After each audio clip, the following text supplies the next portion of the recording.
মাসখানেক পরেই শুরু হতে যাওয়া দক্ষিণ এশিয়ার সবচেয়ে বড় ফুটবল টুর্নামেন্ট সাফে থাকতে পারে নতুন এক যুগের সূচনা। আগামী নভেম্বরে বাংলাদেশের মাটিতে বসতে যাওয়া সাফ চ্যাম্পিয়নশিপে প্রথমবারের মতো ব্যবহার করা হতে পারে ভিডিও অ্যাসিস্ট্যান্ট রেফারি বা ভিএআর প্রযুক্তি। ফলে গুরুত্বপূর্ণ সিদ্ধান্তগুলোকে প্রযুক্তির সহায়তার পাশাপাশি টুর্নামেন্টের সামগ্রিক মানও আরো এক ধাপ এগিয়ে নিয়ে যাওয়ার সুযোগ তৈরি হচ্ছে। আর বাংলাদেশের জন্য এবারে সাফ হতে পারে আরো বিশেষ কিছু করার মঞ্চ।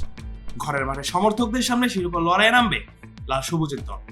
নতুন প্রযুক্তি, নতুন ট্রফি এবং নতুন আবহ সব মিলিয়ে এবারে আসরকে ঘিরে প্রত্যাশাও বাড়ছে। আগামী নভেম্বরের প্রথম সপ্তাহে ঢাকায় অনুষ্ঠিত হবে সাব চ্যাম্পিয়নশিপ। টুর্নামেন্টকে সামনে রেখে এরই মধ্যে সাংবাদিকদের সঙ্গে কথা বলেন দক্ষিণ এশিয়ার ফুটবলের সাধারণ সম্পাদক পুরুষোত্তম কাকচাঁদ।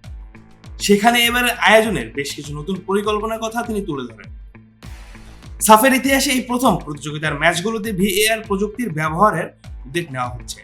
সব ম্যাচে প্রযুক্তিটি কার্যকর করা যায় কিনা সেটি নিশ্চিত করতে ইতিমধ্যে মাঠ পর্যায়ে কারিগরি মূল্যায়নের কাজ চলছে। সফলভাবে বাস্তবায়ন করা গেলে দক্ষিণ এশিয়ার ফুটবলের সবচেয়ে বড় এই টুর্নামেন্টে রেফারিং এর গুরুত্বপূর্ণ সিদ্ধান্তগুলো আরো প্রযুক্তি নির্ভর হয়ে উঠবে।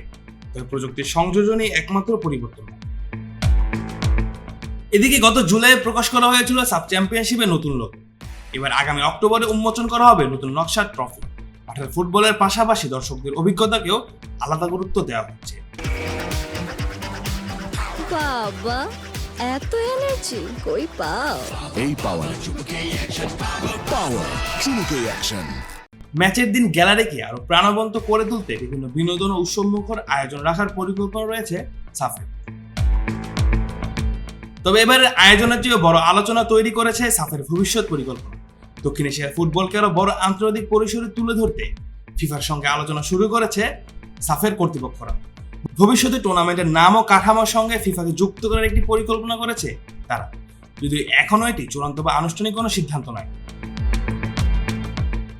সাফের সাধারণ সম্পাদকের ভাষ্য মতে বিষয়টি সরাসরি ফিফার অধীনে টুর্নামেন্ট আয়োজনের মতো নয়, বরং এটি এশিয়ান ফুটবল কনফেডারেশন এফসির অধীনে এশিয়ান কাপের মতো কাঠামো অনুসরণ করে ফিফার সঙ্গে যোগাযোগ ও আলোচনার মাধ্যমে ভবিষ্যৎ পরিকল্পনা এগিয়ে নেওয়া হচ্ছে।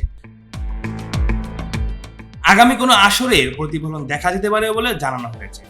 এদিকে টুর্নামেন্টের পূর্ণাঙ্গ সূচিও শিগগিরই প্রকাশ করার কথা জানিয়েছে সাফের কর্তৃপক্ষ। আগামী সপ্তাহের মধ্যে ম্যাচ সূচি প্রকাশ হতে পারে। তবে এখনো টিকিটের মূল্য চ্যাম্পিয়ন দলের প্রাইজ মানি চূড়ান্ত হয়নি। এবারে সাফে বাংলাদেশের দলটি তুলনামূলক বেশ শক্তিশালী। হামজা শমীর, জায়ান কিংবা জামাল ভুঁইয়া, মুরসালিনদের নিয়ে গড়া এই দলটি চ্যাম্পিয়ন হওয়ার লক্ষ্যে নিয়ে যে দেশের মাটিতে মাঠে নামবে সেটা এক প্রকার নিশ্চিতই বলা যায়।